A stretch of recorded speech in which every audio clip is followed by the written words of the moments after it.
So, for those of you who don't know, Jess and I have made the decision to kind of transition from conventional into like organic, and not just organic foods, but organic living. Now, we say transition because we don't really think that it's proper for us to if we go to a friend's house, we're not going to really wig out if they don't have organic foods or they don't have paleo or they don't have anything like that.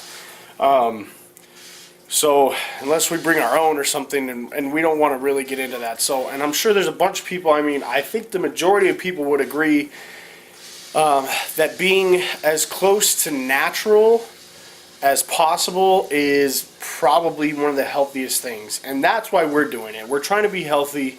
We're trying to be as close as possible to natural, and by natural I don't mean like the FDA term natural. I mean natural as in things derived from natural products and not so chemically driven, like pesticides, plastics, things like that. So one of the things that we've completely transitioned out of since we moved into our house actually is things like napkins, tissues, and we rarely use paper towels. We're trying to transition out of all that stuff. And one of the harder things that I've had is water bottles, plastic water bottles. Well, I'm going to show you guys one of the things I use for the plastic water bottles that has helped me transition out. So I'm going to show you one of the ways that I've transitioned away from traditional plastic bottles. And so here we are. I was able to buy a 4-pack of these. Actually, Jess bought these for me. And it's a gallon jug. Now, I used to buy gallon jugs and drink a gallon a day just because the work I did, I would sweat a lot or it would be really hot. We're in high altitude, so I drink more water anyway. Now, I still have kind of a problem because you don't really have a way to cap this, but you can buy corks. Now, corks are really nice as long as you can keep them not so deep in there. You can kind of pull it out. Now, if you use a natural rubber cork, that's even better.